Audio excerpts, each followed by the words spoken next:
In 2011, you wrote the Manifesto for Digital Business. What was that about?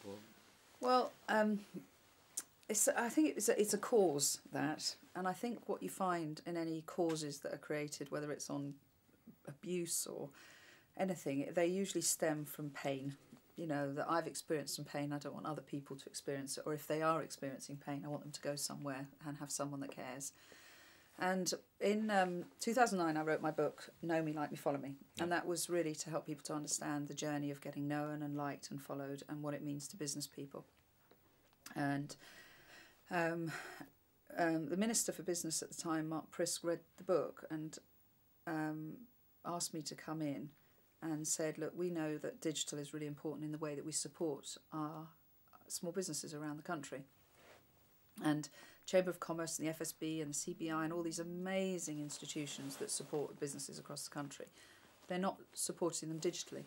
You know, they're on the street, you know, they're on the ground, but they haven't set up communities online. And he recognised that we'd set up a really powerful community supporting members, and he wanted some of that thought process. And so he introduced me to some think tanks inside government, which is a really big step change for me, because at that time I was stuck.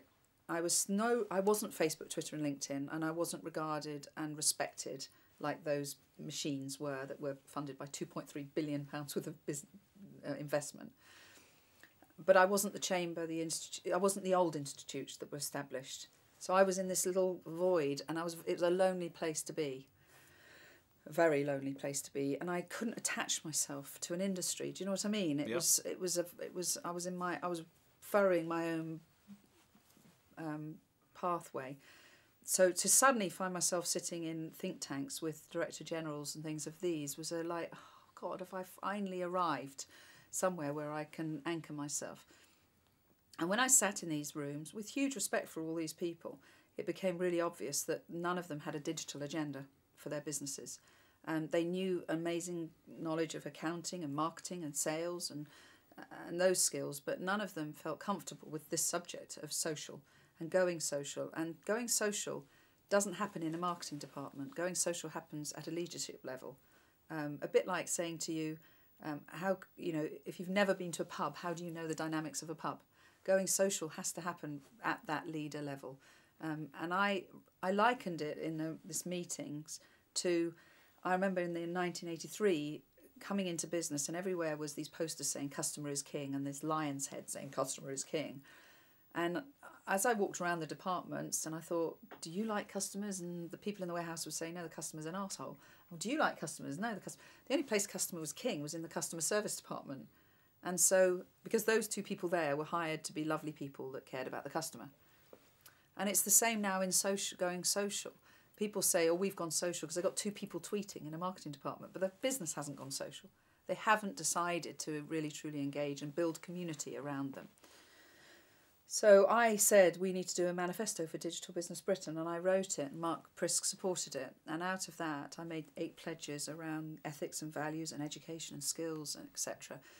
And I thought, we've got to create an on-the-ground sustainable solution to small businesses for them to embed skills inside their business. And there was no qualification, no national qualification. So I thought, what about these born digital kids? They're amazing. You know, they've been born into an environment where digital skills isn't a problem to them, but they understand the connection of connecting unconditionally. So the greatest friend in life is someone who loves you unconditionally. The greatest parent in life is someone who loves you unconditionally, where they're not loving you on condition that you are this person. That's how kids connect. They connect freely because they're not had to connect to make a transaction because their parents are paying for their food. So they've learnt a culture that we don't know, we weren't grown up in. And I think the greatest businesses are those that have an unconditional relationship with their customers, suppliers, stakeholders and employers. So is this where the idea of digital youth academy came from? So I think, why don't we start training the born digital youths and embed them into businesses through an apprenticeship scheme? And I created an apprenticeship scheme, got funding for it, whole new apprenticeship framework, spent £500,000 on this, and gave birth to the Digital Youth Academy, which now is the model is to license it through colleges, train colleges and license it. And we also have a youth community where these young people can come in and start talking to one another, hope soon all over the world as we license it globally, and start building their business relationship based on their social values of, I want to care for you.